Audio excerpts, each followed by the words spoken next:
Hey guys, Katy Cable and my darling little baby Olive here for the Food Series Live. So today we are going to move on to the big box pet store. The Petco's, PetSmarts.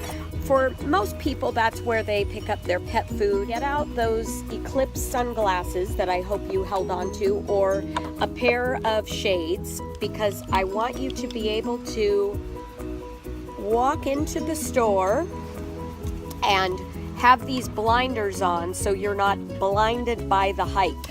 You are going to be overwhelmed. There's aisle after aisle of all kinds of beautiful bags and pictures and big displays and all this marketing hype, and I really want you to just pretend as best you can every single food is lined up side by side in a brown paper bag, that you pay no attention to the brand, anything except the ingredients that are listed, and if possible, whoever manufactures or distributes that food.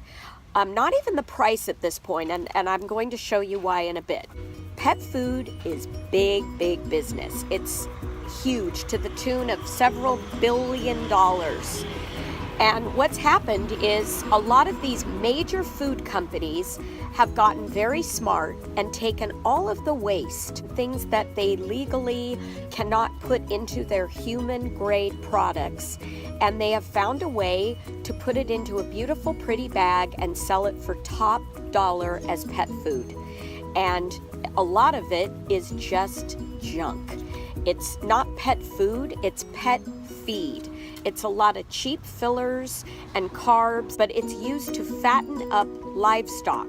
Today at PetSmart, you're going to find that 99% of the pet food brands in here are owned by 5 companies. Most of them are owned by Mars Candy Company. They own Nutro, Ikanuba, Greenies, Royal Canin, Nestle, which owns Purina, and that'd be your Pro Plan, Purina One, Beneful, all of the Purina brands.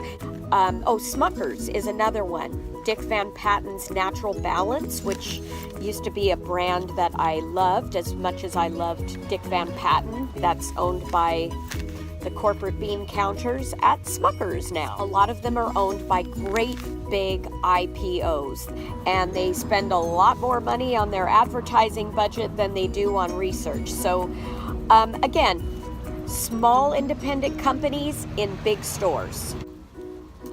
The next thing is, I don't want you to be misled by price. The first couple things you want to do is turn a bag over and read those ingredients. Again, you want to look for very, very specific terminology on a bag.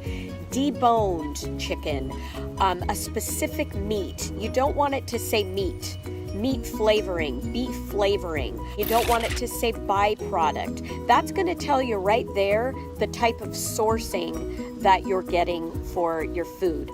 But also, you really want to make sure that the first at least two ingredients in whatever pet food you're buying are an animal or fish protein or poultry. You definitely don't want the first 2 ingredients to be a corn, a wheat, a rice. And that's where a lot of people are fooled by the new grain-free.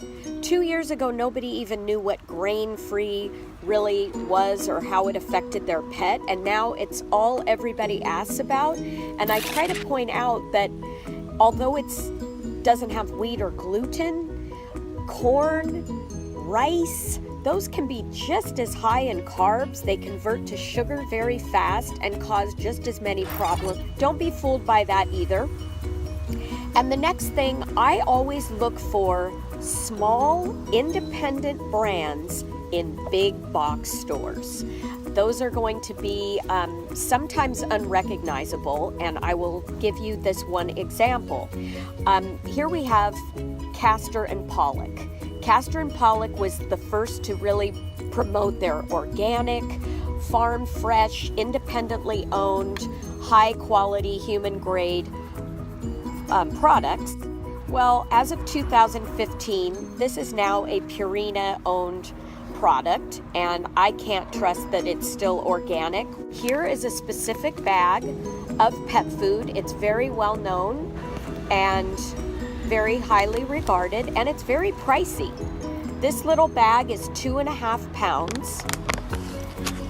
And if we read the ingredient panel on here, you'll see that it's got a very high concentration of grains and carbs and very little protein. Now, the next thing I want to do is point out some of the marketing trickery. So this brand just came out with a whole bunch of new packaging on their food. All this farm fresh, eat clean, no GMOs. Well, I got really excited. One day when I was working in here, I asked the brand ambassador for that food, "Wow, you guys got new food." She said, "Honey, it's the same darn food. It's just a whole new bag, all new marketing. Nothing's changed." Here's an example of that.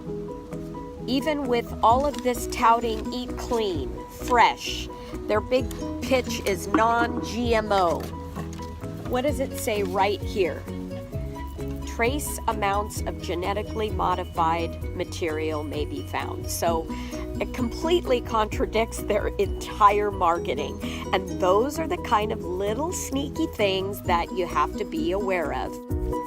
So I think if you keep a few of those simple points in mind, you're well on your way to making great decisions and getting the most bang for your buck and not being blindsided by the marketing and the advertising hype.